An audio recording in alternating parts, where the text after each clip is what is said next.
Section 4.7, Applied Optimization Problems. Now these are very neat problems and shows you how some of the applications of the derivative.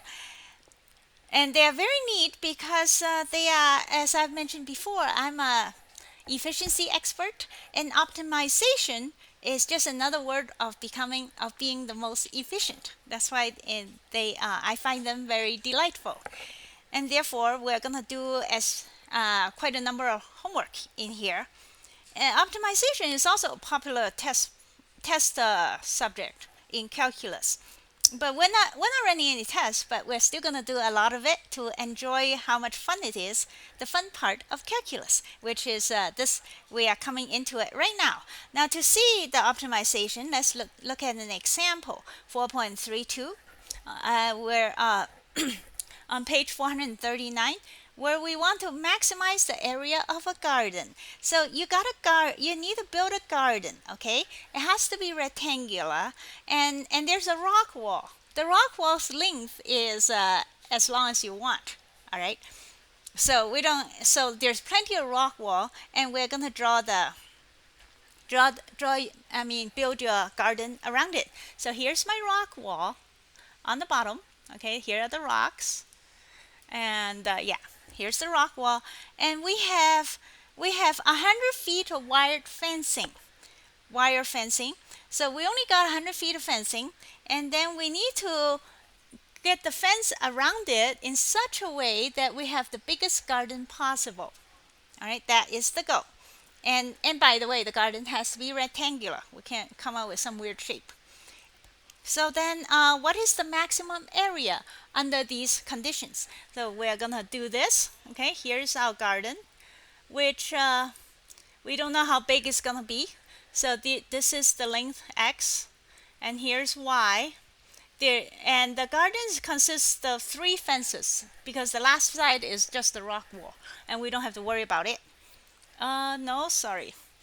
This is not y. This is x. Okay? Because rectangular, both sides are the same, and this side is different. I draw it as this side being longer, but that might not be true. This side might be shorter, and that's just a generic picture that might not represent reality 100%. So what we do know is that 2x plus y is the entire length of our fence, which is going to be 100 feet as given. And so our unit is going to be feet all the way through, so we don't have to worry about converting units in this question. And then the area is,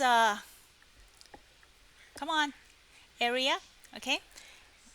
We'll call it A. Area equals to x times y, of course. And then from this equation, we will get y equal to 100 minus 2x. And therefore, area equals to x times 100 minus 2x. And so we'll multiply that out for now. So it's 100x minus 200 x squared. That is the area. And so how are we going to figure that stuff out?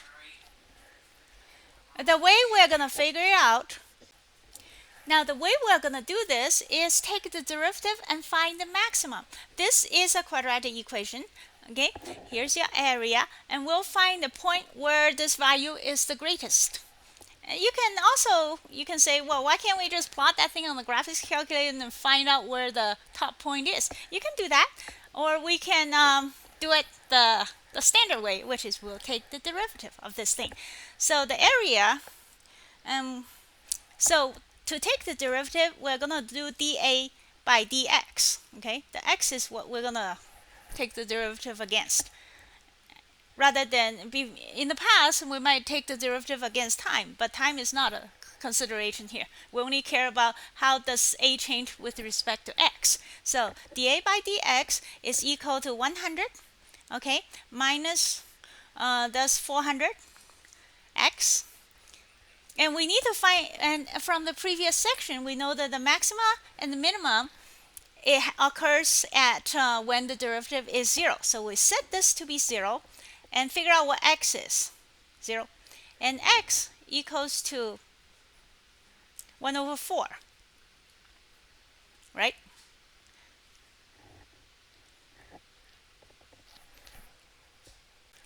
Sorry, it's not. This is 2x. That's 2x squared. Why do I have 100? I got 100 stuck in my mind.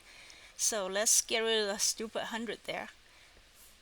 Okay, so x equal to 100 divided by 4, which is much better. Okay, why would x be only 1 over 4? It doesn't make any sense. So if it's 100 over 4, that sounds much better. So x equals to 25 feet. Okay, and at this point, what happens is that your parabola, this is a parabola, okay, an upside down parabola. I'll draw it here, and where the maximum happens at 25. Well, my marker is getting okay.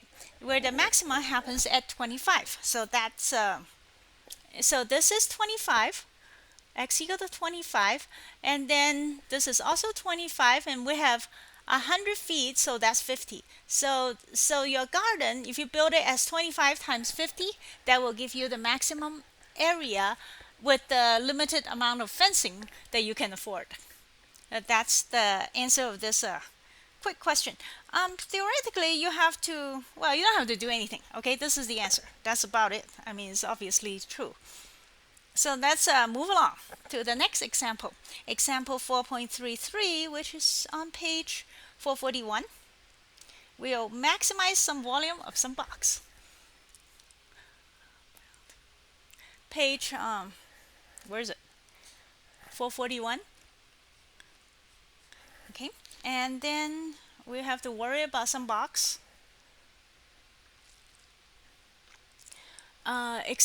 Example 4.33. All right, we have a box. An open top box is to be made from a 24-inch by 36-inch piece of cardboard, and by removing a square from each corner of the box and folding up the flap on each side. So that means you have a box, you have a piece of cardboard like this, okay, and then you will cut out something in the corner, right, like that, and then that allows you to fold it up to become something like this.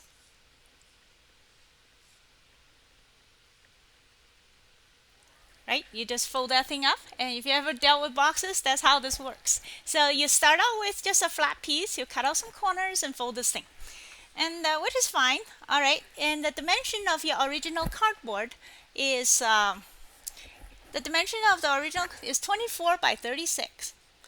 24 by 36.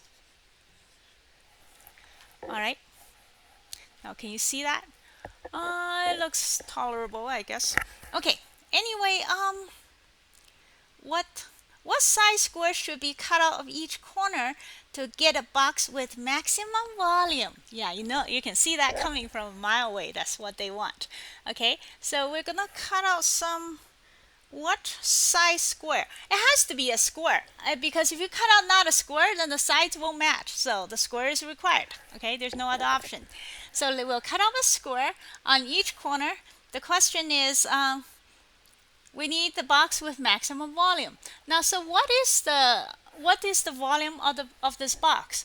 The volume is well, the volume equals to this length here, okay, which is 36 minus 2x, okay, 1 for each side, and then times this length here, which is 24 minus 2x. You subtract out the two corners, and then times the height, which is x. See, this thing is going to be x.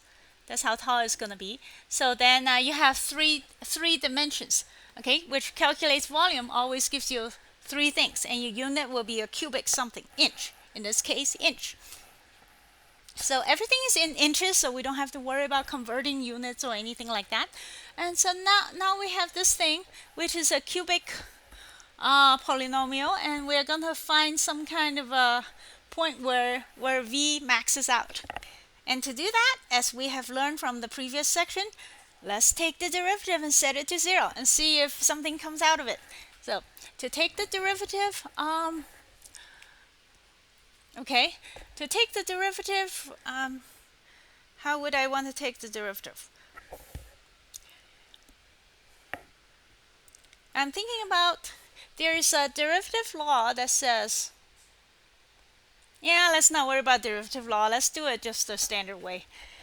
Because, yeah, that, that might be easier. Okay, first we have to multiply this thing out, which is going to be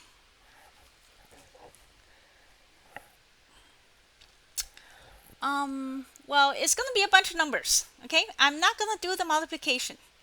No, I'll let you practice multiplication yourself, and then we'll end up with this thing. To save time, we'll just write down what the result of the multiplication is, which is 4x cubed. Okay, 2 times 2 is 4x cubed. Minus that's 48, then minus another 72, that's minus 120. 20x squared. Okay, the x, there's yeah, and then this is all 1 power more than multiplying the regular quadratic equation because of the x there, and then plus the two numbers multiplied together, which is 864, I hope. All right, so we cranked out this number. This number actually isn't that big a deal for us, I don't think, because well, it depends. Yeah. Anyway, so we have this, and then we'll take the derivative. So taking the derivative gives us 3 times 4 is 12 x squared minus 2 times, no, this has an x in there. Oh, never mind. If it has an x there, this doesn't matter. Okay, it all matters. So anyways, this is 12x, that's 12x squared, okay, minus 240 x plus 864. All right, so we'll take the derivative, and then we have to set this thing to 0 to find the maxima or minima, and then we will, as you can see, if you set this thing to 0 and find the root, by the time you're going to have two roots, right? And both roots are going to be negative. Actually, yeah, and this is not going to be a simple solution because we're going to have to pull out the good old quadratic formula, the minus b plus or minus square root of b squared minus 4ac over 2a, that thing. Anyway, so we have to pull that out. Let's clean this up, and that gives us something like this. And then by the time you crank out the quadratic equation, which I will skip doing all that grunt work and get to the end. So we have x equal to eventually x equal to 10 plus or minus 2 square root of 7. Yeah, I guess actually there's not. There's a plus and a minus to come up with this because this number is big. Doesn't matter. The point is that's what the quadratic equation spits out.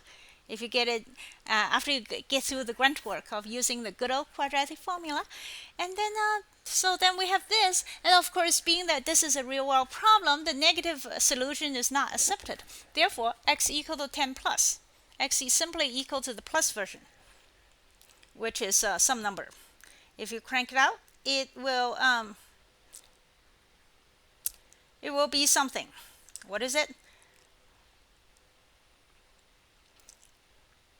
Well, actually, you don't even need to punch it out directly because then we have to plug this thing back in here because the question is actually asking us what is the maximum volume, which is a yeah, which is a big number.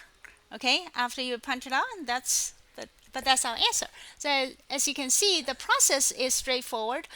You just calculate, but the important part is set up the problem properly so that you can land with the right answer. If you set up the problem wrong, then you just come out with garbage. It's called the garbage in, garbage out. So once you get that done, then plug this in, and there's our volume, which is quite a bit of work, so we will skip that. Skip the grunt work so that we can move forward to the next example, example 4.34. Next, let's look at example 4.34, talking about minimizing travel time. Now, we have an island, okay? Now, here's the shoreline. We'll talk. And then there's some island. The shoreline is straight. And there's some island, which is 2 miles due north of its closest point along a straight shoreline.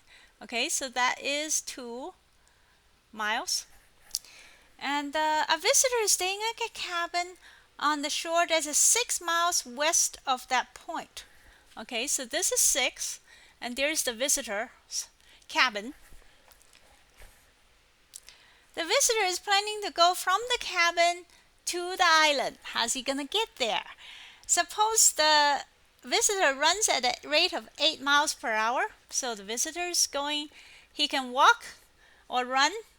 His run rate is 8 miles per hour, mph. And then he swims at a rate of 3 miles per hour. The guy is a fast swimmer. I can hardly walk that fast. Swim at 3 miles per hour. So these are all in miles, so we're good.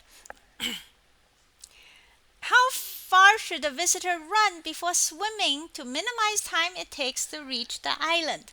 So the guy is going to run a certain distance, okay, and then swim the rest of it. Well, the answer could be that he can just go to the closest point and then swim, or maybe he goes a little before that, right?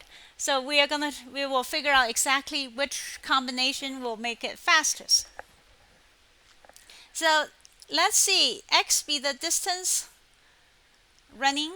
All right, so assume that he stops here, wherever this is. This is x, okay? This is 6 minus x, and that's, of course, 2. And this is the Pythagoras theorem of whatever 2 and 6 minus x come up with for the hypotenuse. So what do we have? So the total amount of time that we get is so how much, well, time is what we care about, so we are going to calculate the time. So that is, this is x, okay, and he's running at 8 miles an hour. How long does it take to run the time? Normally, time equals to the distance, okay, divided by the speed, right? Speed, we'll call it s, that's d. Distance over speed. So the total time equals to, the distance here is 6 miles. The distance here is x, divided by the speed is 8 miles an hour, okay, plus this distance, whatever that is.